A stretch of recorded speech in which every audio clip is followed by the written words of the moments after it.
जय जगन्नाथ प्रिय दर्शक बंधु आपणको आमर एही विशेष प्रस्तुति को स्वागत। कौन आपण जानिछंती कि आपणक सिंदूर डबारे एमिति एक रहस्य लुचि रही जहा आपणक स्वामी भाग्य को राताराति बदलाई दे पारे। कौन आपण केबे भाबिछंती कि मुंडरे लगाउथिबा टिके सिंदूर केवल सौभाग्यर चिन्ह नुहे बरम यह आपणक घर को धन धान्य पूर्ण करिवार एक शक्तिशाली माध्यम। केउ सही गोटिए जिनिस जहाकु सिंदूर डबारे रखिले स्वामी दुर्भाग्य दूर होई से जने धनी व्यक्ति रे परिणत हुअंती। शास्त्र अनुजाई केउ भूल कले जने नारी निज स्वामी विनाशर कारण साजी थाए। आजिर एही आलोचना रे आमे सही समस्त गुड़ रहस्य उपर परदा हटाइबा जहा हुए तो आपण पूर्वरु केबे सुनी नथिबे। एही भिडियोटी को शेष पर्यंत निश्चय देखंतु कारण एथिरे लुचि रही आपणक सुखी संसारर सबुठारु बड़ सूत्र। एवं भिडियोटी को लाइक करी तले दिया जाइथिबा कमेंट बॉक्स रे जय मां कमला लिखि दियंतु। मां आपणकर सब बेले मंगल करिवे। तेबे चालंतु डेरी न करी भिडियोटी को संपूर्ण भावे देखिबा। भारतीय संस्कृति और सनातन धर्म रे नारी को गृहलक्ष्मी बोली कहा जाए। यार अर्थ हेउची घर समस्त स्त्री समृद्धि और सुख शांति नारीर आचार व्यवहार उपर ही निर्भर करिथाए। जड़े नारी चाहिए निज परिवार को स्वर्ग करिपारे किंबा निजर अजानतरे करा जाइथिबा किछि भूल पाई सर्वनाश को निमंत्रण करिपारे। एही समस्त साधन मध्यरे सिंदूरर महत्व सबुठारु उपरे। सिंदूर केवल एक नाली रंगर गुंड नुहे, यह हेउची माता शक्तिंकर प्रतीक, सतीत्वर प्रमाण एवं स्वामी आयुषर रक्षा कवच। पुराण अनुजाई सिंदूरर लाल रंग मंगल ग्रह सह जड़ित जहाँ शक्ति और सौभाग्य प्रदान करिथाए। किंतु केवल सिंदूर लगाइबा यथेष्ट नुहे। शास्त्र रे वर्णित अछि कि सेही सिंदूर रखुथिबा पात्र बा डबारे जदि आमे किछि विशेष जिनिस को स्थान देउ तेबे ताहा एक चुंबक परी धन को आकर्षित करिथाए। आसंतु प्रथमे जानिबा सिंदूर सहित जड़ित सेही पौराणिक कथावस्तु विषय रे जहा यार प्रभाव को दर्शाई थाए। माता पार्वती जेतेबेले प्रभु शिव को पाइबा पई कठोर तपस्या करुथिले सेतेबेले से निजर शक्ति और सतीत्व को एही सिंदूर माध्यम रे प्रकट करिथिले। माता लक्ष्मी मध्य सर्वदा निज कपाल रे सिंदूर धारण करती जहाँ स्थिर सौभाग्यर सूचक। ज्योतिष शास्त्र अनुजाई नारीर सिंथिरे सिंदूर रहिले तार स्वामी उपर आसुथिबा समस्त विपद खंडन होइथाए। किंतु आजिर आधुनिक जुगरे आमे अनेक समय रे एही पवित्र जिनिस को नहीं किछि गुरुतर भूल करी बसुछु जहार प्रभाव सीधासलख स्वामी आर्थिक अवस्था उपरे पड़ी थाए। वर्तमान से ही रहस्यमय जिनिस विषय कथा आबा जहाकु सिंदूर डबारे रखिबा पई शास्त्र रे परामर्श दिया जाइछि। सेही जिनिसटी हेउछि एक छोट रूपा मुद्रा किंबा एक गोमती चक्र। आपण हुए तो आश्चर्य हेउथिबे कि रूपा मुद्रा बा गोमती चक्र सहित सिंदूरर संपर्क कौन। प्रकृत रे रूपा को चंद्र ग्रहर कारक बोली धरा जाए जहाँ मन को शांत रखे एवं शुक्र ग्रह को बलवान करे। शुक्र हेउचंती सुख सुविधा और ऐश्वर्यर देवता। जेतेबेले आपण निज सिंदूर डबारे एक छोट रूपा मुद्रा रखती सेतेबेले सही सिंदूर सकारात्मक शक्ति रे चार्ज हो जाए। सही सिंदूर को जेतेबेले जने नारी लगाए ताहा तार स्वामी भाग्य थिबा दारिद्र्य को दूर करी उन्नतिर पथ प्रशस्त करे। सेहीपरि गोमती चक्र को माता लक्ष्मीकर अति प्रिय बोली कहा जाए। सिंदूर डबारे गोटे छोट गोमती चक्र रखिले घर को टंका पैसार आगमन बढ़ी थाए एवं स्वामी व्यवसाय बा चाकरी रे पदोन्नति होई थाए। किंतु मने रखंतु केवल रखिदेले हेबो नाही, एहार एक निर्दिष्ट विधि अछि। शास्त्र अनुजाई कौनसी शुभ शुक्रवार दिन माता लक्ष्मी पाखरे सिंदूर डबा को रखी पूजा करंतु एवं सही डबारे रूपा मुद्रा बा गोमती चक्रटी को प्रतिष्ठा करंतु। एहापरे प्रतिदिन स्नान सारी सही डबारु सिंदूर नहीं निज मुंडरे लगांतु। यह करिबा द्वारा ନାରୀର ମୁଣ୍ଡରେ ଥିବା ଆଜ୍ଞାଚକ୍ର ଜାଗ୍ରତ ହୁଏ ଏବଂ ସେହି ଶକ୍ତି ସ୍ୱାମୀଙ୍କ ପାଇଁ ଶୁଭ ଫଳ ପ୍ରଦାନ କରେ। ଅନେକ ସମୟରେ ଆମେ ଦେଖୁ କି ସ୍ୱାମୀ ବହୁତ ପରିଶ୍ରମ କରନ୍ତି କିନ୍ତୁ ଉଚିତ ଫଳ ପାଆନ୍ତି ନାହିଁ। ଟଙ୍କା ଆସେ କିନ୍ତୁ ପାଣି ପରି ଖର୍ଚ୍ଚ ହୋଇଥାଏ, ଯାହାର ଅର୍ଥ ହେଉଛି ଘରର ଲକ୍ଷ୍ମୀ ବା ପତ୍ନୀଙ୍କ ଭାଗ୍ୟ ସ୍ୱାମୀଙ୍କୁ ସହଯୋଗ କରୁନାହିଁ। ଏହି ଛୋଟ ପ୍ରତିକାର ଆପଣଙ୍କ ସମ୍ପର୍କରେ ମଧ୍ୟ ମଧୁରତା ଆଣିଥାଏ। ନାରୀମାନେ ଅନେକ ସମୟରେ ଅଜାଣତରେ ସିନ୍ଦୁରକୁ ନେଇ କିଛି ଏମିତି ଭୁଲ କରନ୍ତି ଯାହାଦ୍ୱାରା ଦାରିଦ୍ର୍ୟତା ଘର ମାଡ଼ି ବସେ।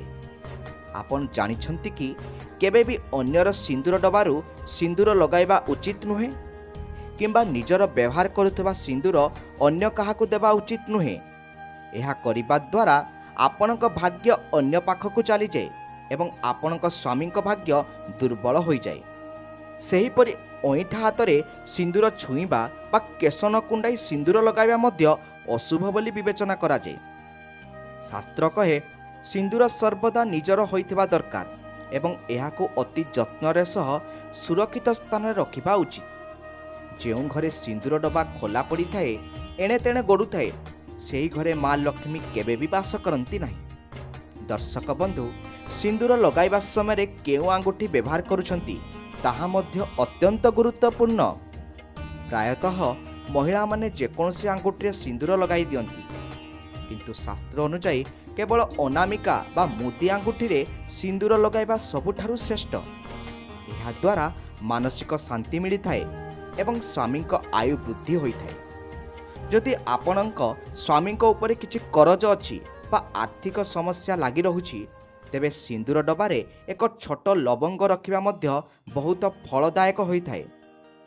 ଲବଙ୍ଗକୁ ନକାରାତ୍ମକ ଶକ୍ତି ନାଶକ ବୋଲି କୁହାଯାଏ। ଏହା ଆପଣଙ୍କ ଘରୁ ଖରାପ ନଜର ଓ ଶନିଙ୍କ କୁଦୃଷ୍ଟିକୁ ଦୂର କରିବାରେ ସାହାଯ୍ୟ କରେ। ଏହି ରହସ୍ୟ କେବଳ ଧନ ପାଇଁ ନୁହେଁ, ବରଂ ଦାମ୍ପତ୍ୟ ଜୀବନର ସୁଖ ପାଇଁ ମଧ୍ୟ ଜରୁରୀ।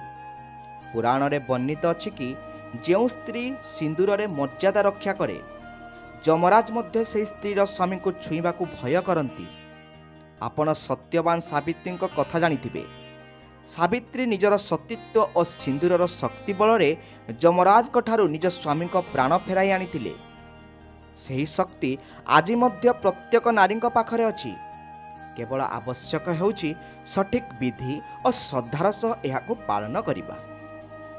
ଆଗକୁ ଆମେ ଆଲୋଚନା କରିବା କି ସିନ୍ଦୁର ଡବା କେଉଁ ଧାତୁରେ ହେବା ଉଚିତ ଏବଂ ଭୁଲରେ ବି କେଉଁ ଜିନିଷ ସିନ୍ଦୁର ଡବା ପାଖରେ ରଖିବା ଅନୁଚିତ।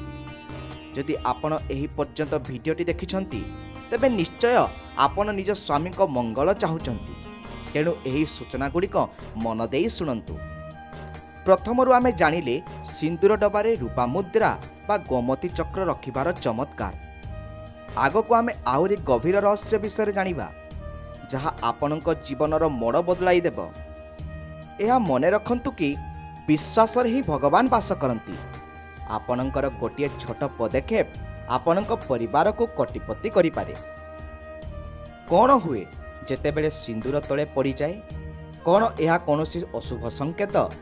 ଯଦି ସିନ୍ଦୁର ଡବା ଭାଙ୍ଗିଯାଏ, ତେବେ କ'ଣ କରିବା ଉଚିତ? ଏହିସବୁ ପ୍ରଶ୍ନର ଉତ୍ତର ଜାଣିବା ଆପଣଙ୍କ ପାଇଁ ଅତ୍ୟନ୍ତ ଜରୁରୀ। ଆଜିର ସମାଜରେ ଆମେ ବାହ୍ୟ ଚମକକୁ ଦେଖି ପରମ୍ପରାକୁ ଭୁଲି ଯାଉଛୁ, କିନ୍ତୁ ଶାସ୍ତ୍ରରେ ଏହି ରହସ୍ୟ ଆଜି ମଧ୍ୟ ସେତିକି ପ୍ରାସଙ୍ଗିକ। ସେହି ସିନ୍ଦୁର ଡବାଟିକୁ ନିଜର ଗହଣା ପରି ସାଇତି ରଖନ୍ତୁ, କାରଣ ସେହି ଡବାରେ କେବଳ ସିନ୍ଦୁର ନାହିଁ, ବରଂ ଆପଣଙ୍କ ସ୍ୱାମୀଙ୍କ ସୌଭାଗ୍ୟ ଓ ସମୃଦ୍ଧି ବନ୍ଦୀ ହୋଇ ରହିଛି। ଯଦି ଆପଣ ସେହି ଶକ୍ତିକୁ ସଠିକ୍ ଭାବେ ବ୍ୟବହାର କରିବା ଶିଖିଯିବେ, ତେବେ ଦୁନିଆରେ କୌଣସି ଶକ୍ତି ଆପଣଙ୍କୁ ଗରିବ କରି ରଖିପାରିବ ନାହିଁ।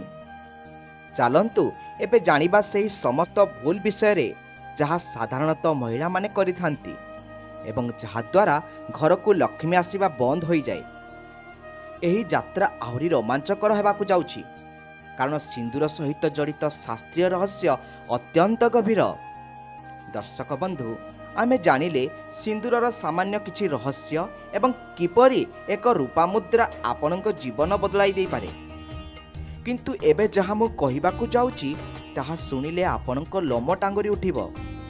କ'ଣ ଆପଣ ଜାଣିଛନ୍ତି କି ଆପଣ ଯେଉଁ ଡବାରେ ସିନ୍ଦୁର ରଖୁଛନ୍ତି ତାହା କେଉଁ ଧାତୁରେ ହେବା ଉଚିତ? କ'ଣ ଆପଣ ଜାଣନ୍ତି କି ଭୁଲ ଧାତୁର ଡବା ବ୍ୟବହାର କରିବା ଦ୍ୱାରା ଆପଣଙ୍କ ସ୍ୱାମୀଙ୍କ ଉପରେ ରାହୁଙ୍କ କୁଦୃଷ୍ଟି ପଡ଼ିଥାଏ? ଶାସ୍ତ୍ର ଅନୁଯାୟୀ ସିନ୍ଦୁର ରଖିବା ପାଇଁ ପ୍ଲାଷ୍ଟିକ ଡବା ବ୍ୟବହାର କରିବା ସବୁଠାରୁ ବଡ଼ ଅଶୁଭ ବୋଲି ଧରାଯାଇଥାଏ। ପ୍ଲାଷ୍ଟିକକୁ ଶାସ୍ତ୍ରରେ ଅଶୁଦ୍ଧ ବୋଲି କୁହାଯାଇଛି, ଯାହା ଶନି ଏବଂ ରାହୁଙ୍କୁ ଆମନ୍ତ୍ରଣ କରିଥାଏ। ଯଦି ଆପଣ ନିଜ ସ୍ୱାମୀଙ୍କୁ ସଫଳତାର ଶୀର୍ଷରେ ଦେଖିବାକୁ ଚାହୁଁଛନ୍ତି, ତେବେ ଆଜି ହିଁ ନିଜର ସିନ୍ଦୁର ଡବାଟିକୁ ବଦଳାଇ ଦିଅନ୍ତୁ। ଶାସ୍ତ୍ର କହେ ସିନ୍ଦୁର ସର୍ବଦା ପିତ୍ତଳ କିମ୍ବା ଚନ୍ଦନ କାଠର ଡବାରେ ରଖିବା ଉଚିତ। ଚନ୍ଦନ କାଠର ଡବାରେ ସିନ୍ଦୁର ରଖିଲେ ତାହା ଗୁରୁଗ୍ରହ ବା ବୃହସ୍ପତିଙ୍କୁ ପ୍ରସନ୍ନ କରିଥାଏ। ଯେଉଁ ସ୍ୱାମୀଙ୍କ ଉପରେ ଗୁରୁଙ୍କ କୃପା ରହେ, ତାଙ୍କ ପାଖରେ କେବେ ବି ଧନର ଅଭାବ ହୁଏ ନାହିଁ। ଏହା ସହିତ ସିନ୍ଦୁରରେ ଏକ ଅଦ୍ଭୁତ ଦୈବୀ ସୁଗନ୍ଧ ମଧ୍ୟ ରହିଥାଏ, ଯାହା ମନକୁ ପ୍ରଫୁଲ୍ଲିତ କରିଥାଏ। ଏବେ ଆସନ୍ତୁ ଜାଣିବା ସେହି ଦ୍ୱିତୀୟ ରହସ୍ୟମୟ ଜିନିଷ ବିଷୟରେ, ଯାହାକୁ ସିନ୍ଦୁର ଡବାରେ ରଖିଲେ ସାକ୍ଷାତ ମା ଲକ୍ଷ୍ମୀ ଆପଣଙ୍କ ଘରେ ବାସ କରିବେ। ସେହି ଜିନିଷଟି ହେଉଛି ଏକ ଛୋଟ କର୍ପୂର ଖଣ୍ଡ। କର୍ପୂରକୁ ନକାରାତ୍ମକତାର ଦୂର କରିବାର ସବୁଠାରୁ ଶକ୍ତିଶାଳୀ ମାଧ୍ୟମ ବୋଲି କୁହାଯାଏ। ଯେତେବେଳେ ଆପଣ ସିନ୍ଦୁର ଡବାରେ ଏକ ଛୋଟ କର୍ପୂର ଖଣ୍ଡ ରଖନ୍ତି, ତାହା ଆପଣଙ୍କ ସ୍ୱାମୀଙ୍କ ଚାରିପାଖରେ ଏକ ସୁରକ୍ଷା କବଚ ସୃଷ୍ଟି କରେ। ଅନେକ ସମୟରେ ବାହାରେ କାମ କରୁଥିବା ବେଳେ ସ୍ୱାମୀଙ୍କୁ ଅନେକ ଲୋକଙ୍କ କୁଦୃଷ୍ଟି ବା ନଜର ଲାଗିଥାଏ, ଯାହା ତାଙ୍କ ପ୍ରଗତିରେ ବାଧା ସୃଷ୍ଟି କରେ। କର୍ପୂର ମିଶ୍ରିତ ସିନ୍ଦୁର ମୁଣ୍ଡରେ ଲଗାଇବା ଦ୍ୱାରା ସେହି ସମସ୍ତ ଖରାପ ଶକ୍ତି ନଷ୍ଟ ହୋଇଯାଏ। କ'ଣ ଆପଣ କେବେ ଅନୁଭବ କରିଛନ୍ତି କି ସବୁକିଛି ଥାଇ ମଧ୍ୟ ଘରେ ଅଶାନ୍ତି ଲାଗି ରହୁଛି? କ'ଣ ଆପଣଙ୍କୁ ଲାଗୁଛି କି କେହି ଜଣେ ଆପଣଙ୍କ ସୁଖୀ ପରିବାର ଉପରେ ନଜର ପକାଇଛି? ତେବେ ଏହି କର୍ପୂରର ପ୍ରୟୋଗ ଆପଣଙ୍କ ପାଇଁ ବରଦାନ ସଦୃଶ ହେବ। ଭକ୍ତି ଭାବରେ ଭରି ରହିଥିବା ଆମ ପୁରାଣରେ ସିନ୍ଦୁରକୁ ନେଇ ଏକ ସୁନ୍ଦର କଥା ଅଛି। ଯେତେବେଳେ ହନୁମାନଜୀ ଦେଖିଲେ କି ମାତା ସୀତା ନିଜ କପାଳରେ ସିନ୍ଦୁର ଲଗାଉଛନ୍ତି, ସେ ପଚାରିଲେ, ମା, ଆପଣ ଏହି ଲାଲ ରଙ୍ଗର ଜିନିଷ କାହିଁକି ଲଗାଉଛନ୍ତି? ମାତା ସୀତା ହସି ଉତ୍ତର କହିଲେ, ପୁତ୍ର, ଏହା ହେଉଛି ସିନ୍ଦୁର। ଏହାକୁ ଲଗାଇଲେ ମୋର ପ୍ରଭୁ ଶ୍ରୀରାମଙ୍କ ଆୟୁ ବୃଦ୍ଧି ପାଇବ ଏବଂ ସେ ସର୍ବଦା ସୁସ୍ଥ ଓ ପ୍ରସନ୍ନ ରହିବେ। ଏହା ଶୁଣିବା ପରେ ଭକ୍ତ ଶିରୋମଣି ହନୁମାନ ନିଜ ସାରା ଶରୀରରେ ସିନ୍ଦୁର ଲେପନ କରିଦେଲେ, ଯେମିତି ପ୍ରଭୁ ଶ୍ରୀରାମଙ୍କୁ କୌଣସି ବିପଦ ଛୁଇଁ ପାରିବ ନାହିଁ। ଚିନ୍ତା କରନ୍ତୁ ଦର୍ଶକ ବନ୍ଧୁ, ଯଦି ସିନ୍ଦୁରରେ ଏତେ ଶକ୍ତି ଅଛି ଯେ ତାହା ଭଗବାନଙ୍କୁ ମଧ୍ୟ ପ୍ରଭାବିତ କରିପାରେ, ତେବେ ଜଣେ ସାଧାରଣ ମଣିଷ ପାଇଁ ଏହା କେତେ ଶୁଭଫଳଦାୟକ ହୋଇନଥିବ? ଏହି ଭାବକୁ ମନରେ ରଖି ଯେତେବେଳେ ଜଣେ ପତ୍ନୀ ସିନ୍ଦୁର ଲଗାଏ, ତାହା ମନ୍ତ୍ର ସଦୃଶ କାମ କରେ। କିନ୍ତୁ ସାବଧାନ, ଆପଣ ସିନ୍ଦୁର ଲଗାଇବା ବେଳେ କେଉଁ ଦିଗକୁ ମୁହଁ କରି ଠିଆ ହୁଅନ୍ତି? ଶାସ୍ତ୍ର ଅନୁଯାୟୀ କେବେ ବି ଦକ୍ଷିଣ ଦିଗକୁ ମୁହଁ କରି ସିନ୍ଦୁର ଲଗାଇବା ଉଚିତ ନୁହେଁ। ଏହା ସ୍ୱାମୀଙ୍କ ପାଇଁ ଅକାଳ ମୃତ୍ୟୁ ବା ଭୟଙ୍କର ରୋଗକୁ ନିମନ୍ତ୍ରଣ କରିଥାଏ। ସର୍ବଦା ପୂର୍ବ କିମ୍ବା ଉତ୍ତର ଦିଗକୁ ମୁହଁ କରି ସିନ୍ଦୁର ଲଗାନ୍ତୁ। ପୂର୍ବ ଦିଗ ହେଉଛି ସୂର୍ଯ୍ୟଦେବଙ୍କର ଦିଗ, ଯାହା ସ୍ୱାମୀଙ୍କ ମାନ ସମ୍ମାନ ଓ ପ୍ରତିଷ୍ଠା ବୃଦ୍ଧି କରେ। ସେହିପରି ଉତ୍ତର ଦିଗ ହେଉଛି କୁବେରଙ୍କ ଦେବଙ୍କ ଦିଗ, ଯାହା ଧନ ସମ୍ପତ୍ତି ବଢ଼ାଇବାରେ ସାହାଯ୍ୟ କରେ। କ'ଣ ଆପଣ ସିନ୍ଦୁର ଲଗାଇବା ପୂର୍ବରୁ ନିଜର ମୁଣ୍ଡ କୁଣ୍ଡାଇ ନିଅନ୍ତି? ଅନେକ ମହିଳା ବିଛଣାରୁ ଉଠି ସିଧାସଳଖ ଅଲୁଆ କେଶରେ ସିନ୍ଦୁର ଲଗାଇ ଦିଅନ୍ତି। ଏହା ଏକ ବଡ଼ ଭୁଲ। ଶାସ୍ତ୍ର ଅନୁଯାୟୀ ଅଲୁଆ କେଶରେ ସିନ୍ଦୁର ଲଗାଇଲେ ସ୍ୱାମୀଙ୍କ ବୁଦ୍ଧି ଭ୍ରଷ୍ଟ ହୋଇଥାଏ ଏବଂ ସେ ଭୁଲ ନିଷ୍ପତ୍ତି ନେଇ ଧନହାନି କରନ୍ତି। ସର୍ବଦା ସ୍ନାନ ସାରି ସଜବାଜ ହୋଇ ଶେଷରେ ମା ପାର୍ବତୀଙ୍କୁ ସ୍ମରଣ କରି ସିନ୍ଦୁର ଲଗାନ୍ତୁ। ସିନ୍ଦୁର ଲଗାଇବା ସମୟରେ ଏହି ମନ୍ତ୍ରଟିକୁ ମନେ ମନେ ଉଚ୍ଚାରଣ କରନ୍ତୁ। ମନ୍ତ୍ରଟି ହେଉଛି ଓମ୍ ପାର୍ବତେଇ ନମଃ। ଏହା କରିବା ଦ୍ୱାରା ଆପଣଙ୍କ ମଧ୍ୟରେ ମା ପାର୍ବତୀଙ୍କ ଶକ୍ତି ଜାଗ୍ରତ ହୁଏ ଏବଂ ଆପଣଙ୍କ ସ୍ୱାମୀଙ୍କ ଜୀବନରେ ଆସୁଥିବା ବାଧାବିଘ୍ନକୁ ଆପଣ ସହଜରେ ଦୂର କରିପାରନ୍ତି। ଆଉ ଏକ ଗୁରୁତ୍ୱପୂର୍ଣ୍ଣ କଥା ହେଉଛି, ସିନ୍ଦୁର ଲଗାଇଲା ବେଳେ ଯଦି କିଛି ସିନ୍ଦୁର ନାକ ଉପରେ ପଡ଼ିଯାଏ, ତେବେ ତାହାକୁ ଅଶୁଭ ଭାବନ୍ତୁ ନାହିଁ। ଏହା ଏକ ଶୁଭ ସଂକେତ, ଯାହା ଦର୍ଶାଏ କି ସ୍ୱାମୀ ଆପଣଙ୍କୁ ବହୁତ ଭଲ ପାଆନ୍ତି। କିନ୍ତୁ ଭୁଲରେ ମଧ୍ୟ ସିନ୍ଦୁର ଡବାକୁ ଗୋଡ଼ରେ ଛୁଅନ୍ତୁ ନାହିଁ କିମ୍ବା ଅସନା ସ୍ଥାନରେ ରଖନ୍ତୁ ନାହିଁ। ଏହାଦ୍ୱାରା ଦାରିଦ୍ର୍ୟ ଦେବୀ ଅଲକ୍ଷ୍ମୀ ଘରକୁ ଆସନ୍ତି। କ'ଣ ଆପଣ ଜାଣନ୍ତି କି ସିନ୍ଥିରେ କେଉଁ ସ୍ଥାନରେ ସିନ୍ଦୁର ଲଗାଇବା ଉଚିତ? ଆଜିକାଲି ଫ୍ୟାସନ୍ ଯୁଗରେ ମହିଳାମାନେ କେଶ ଭିତରେ ସିନ୍ଦୁରକୁ ଲୁଚାଇ ରଖୁଛନ୍ତି। ଶାସ୍ତ୍ର କହେ ସିନ୍ଦୁର ଯେତେ ଲମ୍ବା ଓ ସ୍ପଷ୍ଟ ଦେଖାଯିବ, ସ୍ୱାମୀଙ୍କ ଭାଗ୍ୟ ସେତେ ଅଧିକ ଉଜ୍ଜଳ ହେବ। ଯଦି ଆପଣ ସିନ୍ଦୁରକୁ କେଶ ଭିତରେ ଲୁଚାଉଛନ୍ତି, ତେବେ ଆପଣ ନିଜ ସ୍ୱାମୀଙ୍କ ସୌଭାଗ୍ୟକୁ ମଧ୍ୟ ଲୁଚାଇ ଦେଉଛନ୍ତି। ତାଙ୍କର ପରିଶ୍ରମ ଲୋକଙ୍କ ନଜରକୁ ଆସିବ ନାହିଁ ଏବଂ ସେ ଉଚିତ ସମ୍ମାନ ପାଇବେ ନାହିଁ। ସେଥିପାଇଁ ସର୍ବଦା ସିନ୍ଥିର ମଝି ଭାଗରେ ସ୍ପଷ୍ଟ ଭାବେ ସିନ୍ଦୁର ଲଗାନ୍ତୁ। ଏହା କେବଳ ଧର୍ମ ନୁହେଁ, ବରଂ ବିଜ୍ଞାନ ସମ୍ମତ ମଧ୍ୟ। ସିନ୍ଥିରେ ସେହି ସ୍ଥାନରେ ମସ୍ତିଷ୍କର ଏକ ଗୁରୁତ୍ୱପୂର୍ଣ୍ଣ କେନ୍ଦ୍ର ଥାଏ, ଯେଉଁଠାରେ ସିନ୍ଦୁରରେ ଥିବା ପାରଦ ଚାପ ସୃଷ୍ଟି କରି ମନକୁ ସ୍ଥିର କରେ। ଆପଣଙ୍କ ସିନ୍ଦୁର ଡବାରେ ଯଦି ସିନ୍ଦୁର ଶେଷ ହୋଇଯାଏ, ତେବେ କେବେ ବି ଡବାକୁ ସମ୍ପୂର୍ଣ୍ଣ ଖାଲି ରଖନ୍ତୁ ନାହିଁ। ଖାଲି ସିନ୍ଦୁର ଡବା ଦୁର୍ଭାଗ୍ୟର ସୂଚକ। ନୂଆ ସିନ୍ଦୁର ଆଣିବା ପୂର୍ବରୁ ସେଥିରେ ଟିକେ ସିନ୍ଦୁର ବାକି ଥିବା ଦରକାର। ସେହିପରି ଅନ୍ୟ କୌଣସି ମହିଳାଙ୍କ ସହିତ ନିଜର ସିନ୍ଦୁର ସେୟାର କରନ୍ତୁ ନାହିଁ। ଏପରିକି ନିଜ ଭଉଣୀ ବା ମାଆଙ୍କୁ ମଧ୍ୟ ନିଜ ବ୍ୟବହାର କରୁଥିବା ସିନ୍ଦୁର ଦେବା ଅନୁଚିତ। ପ୍ରତ୍ୟେକ ନାରୀର ସୌଭାଗ୍ୟ ତାର ନିଜସ୍ୱ ହୋଇଥାଏ। ଯେତେବେଳେ ଆପଣ ସିନ୍ଦୁର ବାଣ୍ଟନ୍ତି, ଆପଣ ନିଜ ସ୍ୱାମୀଙ୍କ ଭାଗ୍ୟର କିଛି ଅଂଶ ବାଣ୍ଟି ଦିଅନ୍ତି। ଯଦି କାହାକୁ ସିନ୍ଦୁର ଦେବାକୁ ଚାହୁଁଛନ୍ତି, ତେବେ ନୂଆ ପ୍ୟାକେଟ୍ ଆଣି ଉପହାର ଦିଅନ୍ତୁ, କିନ୍ତୁ ନିଜ ଡବାରୁ କଦାପି ନୁହେଁ। ଦର୍ଶକ ବନ୍ଧୁ, ଆମେ ଅନେକ ସମୟରେ ପ୍ରଶ୍ନ କରୁ, ଆମେ ତ ସବୁ ପୂଜାପାଠ କରୁଛୁ, ତଥାପି ଘରକୁ ଉନ୍ନତି କାହିଁକି ଆସୁନାହିଁ? ହୁଏତ ଏହାର ଉତ୍ତର ଆପଣଙ୍କ ସିନ୍ଦୁର ଡବାରେ ହିଁ ଲୁଚି ରହିଛି। କ'ଣ ଆପଣ ସେହି ଡବାରେ କେବେ ମହତ୍ଶ୍ରୀ ବା କେଶରର କିଛି ଅଂଶ ରଖିବାକୁ ଚେଷ୍ଟା କରିଛନ୍ତି? କେଶର ହେଉଛି ସବୁଠାରୁ ଶୁଦ୍ଧ ଓ ମୂଲ୍ୟବାନ ବସ୍ତୁ। ସିନ୍ଦୁର ଡବାରେ ଟିକେ କେଶର ମିଶାଇଲେ ତାହା ସ୍ୱାମୀଙ୍କ କୁଣ୍ଡଳୀରେ ଥିବା ସୂର୍ଯ୍ୟ ଦୋଷକୁ ଦୂର କରେ। ସୂର୍ଯ୍ୟ ହେଉଛନ୍ତି ସଫଳତାର କାରକ। ଯେଉଁ ସ୍ୱାମୀଙ୍କ ସୂର୍ଯ୍ୟ ବଳବାନ ହୁଅନ୍ତି, ସେ ରାଜା ପରି ଜୀବନ ଅତିବାହିତ କରନ୍ତି। ଏବେ ଆପଣ ଭାବୁଥିବେ, ଏତେ ସବୁ ନିୟମ କ'ଣ ପାଳନ କରିବା ସମ୍ଭବ? ମନେ ରଖନ୍ତୁ, ଭକ୍ତିରେ କଠିନ କିଛି ନାହିଁ। ଆପଣଙ୍କ ଶ୍ରଦ୍ଧା ହିଁ ଆପଣଙ୍କ ଶକ୍ତି। ପ୍ରତି ଶୁକ୍ରବାର ଦିନ ସିନ୍ଦୁର ଡବାକୁ ଧୂପ ଦୀପ ଦେଖାଇବା ଦ୍ୱାରା ଘରର ସୁଖ ସମୃଦ୍ଧି ଅକ୍ଷୟ ରହେ। କ'ଣ ହେବ ଯଦି ମୁଁ ଆପଣଙ୍କୁ ଏମିତି ଏକ ରହସ୍ୟ କହିବି, ଯାହା ସିନ୍ଦୁର ଲଗାଇବା ସମୟରେ ଆପଣଙ୍କ ସ୍ୱାମୀଙ୍କର କେବେ ବି ଦୁର୍ଘଟଣା ଘଟିବ ନାହିଁ? କ'ଣ ସେହି ବିଶେଷ ଚିହ୍ନ ଯାହା ସିନ୍ଦୁର ଡବା ଉପରେ ଅଙ୍କନ କରିବା ଦ୍ୱାରା ଧନର ବର୍ଷା ହେବ? ଭିଡ଼ିଓର ଏହି ଶେଷ ପର୍ଯ୍ୟାୟରେ ଜାଣିବା ସେହି ସବୁଠାରୁ ବଡ଼ ଭୁଲ ବିଷୟରେ, ଯାହା 90% ମହିଳା ଅଜାଣତରେ କରନ୍ତି ଏବଂ ଯାହା ସ୍ୱାମୀକୁ କାଙ୍ଗାଳ କରିଦିଏ। ଏବେ ମୁଁ ଆପଣଙ୍କୁ ଦେବି ସେହି ଅମୂଲ୍ୟ ଗୁପ୍ତ ମନ୍ତ୍ର ଓ ବିଧି, ଯାହା ଆପଣଙ୍କ ସଂସାରକୁ ସୁନା କରିଦେବ। ଏହା ଜାଣିବା ପାଇଁ ଭିଡ଼ିଓଟିକୁ ଆଦୌ ସ୍କିପ୍ କରନ୍ତୁ ନାହିଁ। ମନେ ରଖନ୍ତୁ, ସିନ୍ଦୁର କେବଳ ସାଜସଜ୍ଜା ନୁହେଁ, ଏହା ହେଉଛି ଏକ ମହାଶକ୍ତି। ଯଦି ଆପଣ ଏହି ପର୍ଯ୍ୟନ୍ତ ଆମ ସହିତ ଯୋଡ଼ି ହୋଇ ରହିଛନ୍ତି, ତେବେ କମେଣ୍ଟ ବକ୍ସରେ ଜୟ ମା ଲକ୍ଷ୍ମୀ ନିଶ୍ଚୟ ଲେଖନ୍ତୁ। ଆପଣଙ୍କ ଶ୍ରଦ୍ଧା ହିଁ ଆପଣଙ୍କ ଭାଗ୍ୟ ଲେଖିବ। ଚାଲନ୍ତୁ ଏବେ ଯିବା ସେହି ଚୂଡ଼ାନ୍ତ ରହସ୍ୟ ଆଡ଼କୁ, ଯାହା ଆପଣଙ୍କୁ ଚକିତ କରିଦେବ। ଦର୍ଶକ ବନ୍ଧୁ, ଆମେ ଏବେ ଏହି ରହସ୍ୟମୟ ଯାତ୍ରାର ସେହି ପର୍ଯ୍ୟାୟରେ ପହଞ୍ଚିଛୁ, ଯେଉଁଠାରେ ଆପଣ ଜାଣିବାକୁ ପାଇବେ ସେହି ସବୁଠାରୁ ବଡ଼ ସତ୍ୟ, ଯାହା ହୁଏତ ଆପଣଙ୍କୁ ଆଜି ପର୍ଯ୍ୟନ୍ତ କେହି କହିନାହାନ୍ତି।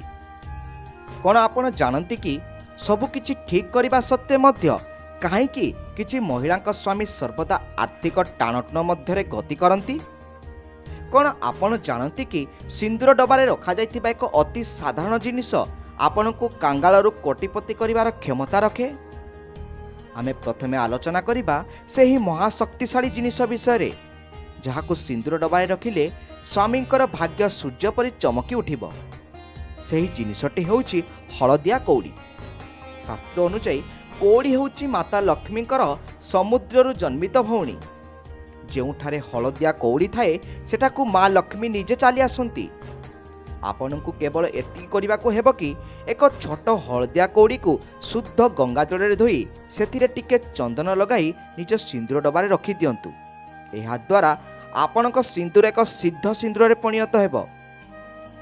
ଯେତେବେଳେ ବି ଆପଣ ସେହି ଡବାରୁ ସିନ୍ଦୁର ଲଗାଇବେ, ଆପଣଙ୍କ ଶରୀରରେ ଏକ ସକାରାତ୍ମକ ଚୁମ୍ବକୀୟ ଶକ୍ତି ସୃଷ୍ଟି ହେବ, ଯାହା ଆପଣଙ୍କ ସ୍ୱାମୀଙ୍କ ପାଇଁ ସଫଳତାର ଦ୍ୱାର ଖୋଲିଦେବ।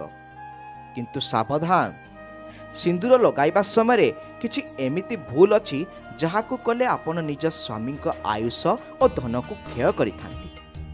କ'ଣ ଆପଣ ସିନ୍ଦୁର ଲଗାଇବା ବେଳେ ଆଇନା ବ୍ୟବହାର କରନ୍ତି? ଯଦି ହଁ, ତେବେ ମନେ ରଖନ୍ତୁ କି ସେହି ଆଇନା ଯେମିତି କେଉଁଠି ବି ଫାଟି ନଥିବ ବା ଭାଙ୍ଗି ନଥିବ। ଭଙ୍ଗା ଆଇନାରେ ମୁହଁ ଦେଖି ସିନ୍ଦୁର ଲଗାଇଲେ ସ୍ୱାମୀଙ୍କ ଜୀବନରେ ଦୁର୍ଘଟଣା ଓ ଆର୍ଥିକ ହାନିର ଯୋଗ ବଢ଼ିଥାଏ। ସେହିପରି କେବେ ବି ରାତିରେ ବା ଶୋଇବା ପୂର୍ବରୁ ସିନ୍ଦୁର ଲଗାନ୍ତୁ ନାହିଁ। ସିନ୍ଦୁର ହେଉଛି ସୂର୍ଯ୍ୟଙ୍କ ଶକ୍ତି, ତେଣୁ ଏହାକୁ ସୂର୍ଯ୍ୟାସ୍ତ ପୂର୍ବରୁ ଲଗାଇବା ସବୁଠାରୁ ଶ୍ରେଷ୍ଠ। ବର୍ତ୍ତମାନ ଆସନ୍ତୁ ଜାଣିବା ଏକ ଅତି ଗୁପ୍ତ ରହସ୍ୟ ବିଷୟରେ। ଶାସ୍ତ୍ର ଅନୁଯାୟୀ ଯଦି ସ୍ୱାମୀ ସ୍ତ୍ରୀଙ୍କ ମଧ୍ୟରେ ଅଧିକ କଳି ଝଗଡ଼ା ହେଉଥାଏ ବା ସ୍ୱାମୀଙ୍କ ରୋଜଗାରରେ ବାଧା ଆସୁଥାଏ, ତେବେ ସ୍ତ୍ରୀ ନିଜ ସିନ୍ଦୁର ଡବାରେ ଏକ ଛୋଟ ସୁନା ଖଣ୍ଡ, ଯଦି ସମ୍ଭବ ହୁଏ, କିମ୍ବା ଏକ ପିତ୍ତଳ ଖଣ୍ଡ ରଖିବା ଉଚିତ। ସୁନା ହେଉଛି ବୃହସ୍ପତିଙ୍କ ପ୍ରତୀକ ଏବଂ ବୃହସ୍ପତି ହେଉଛନ୍ତି ସୌଭାଗ୍ୟର ଦେବତା। ଏହା କରିବା ଦ୍ୱାରା ସ୍ୱାମୀଙ୍କ ବୁଦ୍ଧି ନିର୍ମଳ ହୁଏ ଏବଂ ସେ ଜୀବନରେ ଉଚିତ ପଥ ବାଛି ନିଅନ୍ତି। ଅନେକ ମହିଳା ପ୍ରଶ୍ନ କରନ୍ତି, ଯଦି ସିନ୍ଦୁର ତଳେ ପଡ଼ିଯାଏ ତେବେ କ'ଣ ହେବ? ଦର୍ଶକ ବନ୍ଧୁ, ସିନ୍ଦୁର ତଳେ ପଡ଼ିବା ଅତି ଅଶୁଭ ବୋଲି ଧରାଯାଏ। ଏହାର ଅର୍ଥ ହେଉଛି ଆପଣଙ୍କ ପରିବାର ଉପରେ କୌଣସି ବିପଦ ଆସିବାକୁ ଯାଉଛି। ଯଦି ଏପରି ହୁଏ ତେବେ ଡରି ଯାଆନ୍ତୁ ନାହିଁ। ସେହି ସିନ୍ଦୁରକୁ କୌଣସି କପଡ଼ାରେ ଉଠାଇ ନିଅନ୍ତୁ ନାହିଁ, ବରଂ ନିଜ ହାତରେ ସଂଗ୍ରହ କରି କୌଣସି ଗଛ ମୂଳରେ ବା ପାଣିରେ ବିସର୍ଜନ କରିଦିଅନ୍ତୁ ଏବଂ ଭଗବାନଙ୍କ ପାଖରେ ନିଜର ଭୁଲ ପାଇଁ କ୍ଷମା ମାଗନ୍ତୁ। କେବେ ବି ତଳେ ପଡ଼ିଥିବା ସିନ୍ଦୁରକୁ ନିଜ ମୁଣ୍ଡରେ ଲଗାନ୍ତୁ ନାହିଁ। ଏହାଦ୍ୱାରା ଦରିଦ୍ରତା ବୃଦ୍ଧି ପାଏ। ଶାସ୍ତ୍ରରେ ଆଉ ଏକ ବିଶେଷ ବିଧିର ବର୍ଣ୍ଣନା ଅଛି, ଯାହାକୁ ଅକ୍ଷତ ବିଧି କୁହାଯାଏ। ସିନ୍ଦୁର ଡବାରେ 7ଟି ଅକ୍ଷତ ଅଭଙ୍ଗା ଅରୁଆ ଚାଉଳ ରଖନ୍ତୁ। ଏହି ଚାଉଳକୁ ପ୍ରଥମେ ହଳଦୀରେ ରଙ୍ଗେଇ ଦିଅନ୍ତୁ। ଏହାଦ୍ୱାରା ଘରେ ଖାଦ୍ୟ ଓ ଧନର କେବେ ବି ଅଭାବ ରହେ ନାହିଁ। ସିନ୍ଦୁର ଲଗାଇବା ସମୟରେ ଯଦି ଆପଣ ମନେ ମନେ ଶ୍ରୀମ୍ ହ୍ରୀମ୍ ଶ୍ରୀମ୍ କମଳେ କମଳାୟେ ପ୍ରସିଦ୍ଧ ପ୍ରସିଦ୍ଧ ଏହି ମନ୍ତ୍ରଟି ଜପ କରନ୍ତି, ତେବେ ଆପଣଙ୍କୁ ସାକ୍ଷାତ ଲକ୍ଷ୍ମୀ ସ୍ୱରୂପା ବୋଲି ମନାଯିବ। ସିନ୍ଦୁର ସମ୍ବନ୍ଧିତ କିଛି ଗୁରୁତ୍ୱପୂର୍ଣ୍ଣ ସାବଧାନତା ମଧ୍ୟ ଆପଣଙ୍କୁ ମାନିବାକୁ ପଡ଼ିବ। କେବେ ବି ଉଦ୍ଧାର ନିଅନ୍ତୁ ନାହିଁ। ଅନ୍ୟ ଜଣଙ୍କ ଠାରୁ ଟଙ୍କା ନେଇ ସିନ୍ଦୁର କିଣନ୍ତୁ ନାହିଁ କିମ୍ବା କାହାକୁ ସିନ୍ଦୁର ଧାର ଦିଅନ୍ତୁ ନାହିଁ। ଏହା ସ୍ୱାମୀଙ୍କ ଭାଗ୍ୟରେ ଋଣ ବା କରଜ ବଢ଼ାଇଥାଏ। ମୁଣ୍ଡ ଢାଙ୍କି ଲଗାନ୍ତୁ ସବୁବେଳେ ସିନ୍ଦୁର। ସିନ୍ଦୁର ଲଗାଇବା ସମୟରେ ମୁଣ୍ଡରେ ଓଢ଼ଣି ଦେବା ବା ମୁଣ୍ଡ ଢାଙ୍କିବା ଶାସ୍ତ୍ର ଅନୁଯାୟୀ ଅତ୍ୟନ୍ତ ଶୁଭ। ଏହା ସ୍ତ୍ରୀର ସମ୍ମାନ ଓ ସତୀତ୍ୱକୁ ରକ୍ଷା କରେ। ସିନ୍ଦୁର ଡବା ଯେମିତି ବାହାର ପଟୁ ଅସନା ନ ହୁଏ, ଅସନା ଡବା ଦୁର୍ଭାଗ୍ୟକୁ ଟାଣି ଆଣେ। ପ୍ରତି ପୂର୍ଣ୍ଣିମାରେ ଡବାଟିକୁ ସଫା କପଡ଼ାରେ ପୋଛି ସେଥିରେ ନୂଆ ସିନ୍ଦୁର ଭରନ୍ତୁ। ପୁରାଣରେ ବର୍ଣ୍ଣିତ ଅଛି କି ମାତା ପାର୍ବତୀ ପ୍ରତିଦିନ ସିନ୍ଦୁର ଲଗାଇବା ପୂର୍ବରୁ ଭଗବାନ ଶିବଙ୍କର ଧ୍ୟାନ କରୁଥିଲେ। ସେଥିପାଇଁ ଶିବ ପାର୍ବତୀଙ୍କ ଯୋଡ଼ିକୁ ସବୁଠାରୁ ଆଦର୍ଶ ବୋଲି ଧରାଯାଏ। ଯଦି ଆପଣ ନିଜ ସ୍ୱାମୀଙ୍କ ସହ ସେହିପରି ସମ୍ପର୍କ ଚାହୁଁଛନ୍ତି ଏବଂ ତାଙ୍କୁ ଧନୀ ଦେଖିବାକୁ ଚାହୁଁଛନ୍ତି, ତେବେ ସିନ୍ଦୁରକୁ କେବଳ ଏକ ମେକଅପ୍ ନୁହେଁ, ବରଂ ଏକ ତପସ୍ୟା ଭାବରେ ଗ୍ରହଣ କରନ୍ତୁ। ଦର୍ଶକ ବନ୍ଧୁ, ଆଜିର ଏହି ଆଲୋଚନାରୁ ଆମେ ଶିଖିଲେ କି ନାରୀ ହେଉଛି ଘରର ଭାଗ୍ୟ ବିଧାତା। ଆପଣଙ୍କ ସିନ୍ଦୁର ଡବାରେ ଥିବା ସେହି ଛୋଟ ରୂପା ମୁଦ୍ରା, ହଳଦିଆ କଉଡ଼ି ବା କର୍ପୂର ଖଣ୍ଡ କେବଳ ଏକ ବସ୍ତୁ ନୁହେଁ, ତାହା ହେଉଛି ଆପଣଙ୍କ ବିଶ୍ୱାସର ପ୍ରତୀକ। ଯେଉଁ ଘରେ ନାରୀ ଶ୍ରଦ୍ଧାର ସହ ସିନ୍ଦୁର ଧାରଣ କରେ, ସେଠାରେ ଦାରିଦ୍ର୍ୟ କେବେ ବି ପ୍ରବେଶ କରିପାରେ ନାହିଁ। ଆଶା କରୁଛି ଏହି ରହସ୍ୟମୟ ତଥ୍ୟଗୁଡ଼ିକ ଆପଣଙ୍କ ଜୀବନରେ ସୁଖ ଓ ସମୃଦ୍ଧି ଆଣିବ। ଯଦି ଆପଣଙ୍କୁ ଆମର ଏହି ପ୍ରୟାସ ଭଲ ଲାଗିଥାଏ, ତେବେ ଭିଡ଼ିଓଟିକୁ ଲାଇକ୍ କରନ୍ତୁ ଏବଂ ନିଜର ବନ୍ଧୁ ଓ ସମ୍ପର୍କୀୟ ସହ ସେୟାର କରନ୍ତୁ, ଯେମିତି ପ୍ରତ୍ୟେକ ନାରୀ ନିଜ ସ୍ୱାମୀଙ୍କ ସୌଭାଗ୍ୟର କାରଣ ସାଜିପାରିବେ। ଆପଣଙ୍କର ଗୋଟିଏ ସେୟାର କାହାର ସଂସାର ବଦଳାଇ ଦେଇପାରେ। ଶେଷରେ ମୁଁ ପ୍ରଭୁ ଜଗନ୍ନାଥ ମା ଲକ୍ଷ୍ମୀଙ୍କ ପାଖରେ ପ୍ରାର୍ଥନା କରୁଛି କି ଆପଣଙ୍କ ସିନ୍ଦୁର ସର୍ବଦା ଅମର ରହୁ ଏବଂ ଆପଣଙ୍କ ଘର ଧନ ଧାନ୍ୟରେ ପୂର୍ଣ୍ଣ ହେଉ। ଆପଣ ଯଦି ଆମ ଚ୍ୟାନେଲରେ ନୂଆ ଅଛନ୍ତି, ତେବେ ଏବେ ହିଁ ଆମ ଚ୍ୟାନେଲକୁ ସବସ୍କ୍ରାଇବ୍ କରିଦିଅନ୍ତୁ ଏବଂ ତଳେ ଦିଆଯାଇଥିବା କମେଣ୍ଟ ବକ୍ସରେ ଜୟ ମା ଲକ୍ଷ୍ମୀ ନିଶ୍ଚୟ ଲେଖନ୍ତୁ। ଯଦି ଆପଣ ଏହିସବୁ ନିୟମ ପାଳନ କରିବାକୁ ପ୍ରସ୍ତୁତ, ତେବେ କମେଣ୍ଟରେ ମଧ୍ୟ ଜୟ ମା କମଳା ନିଶ୍ଚୟ ଲେଖନ୍ତୁ। ରହୁଛି, ଧନ୍ୟବାଦ।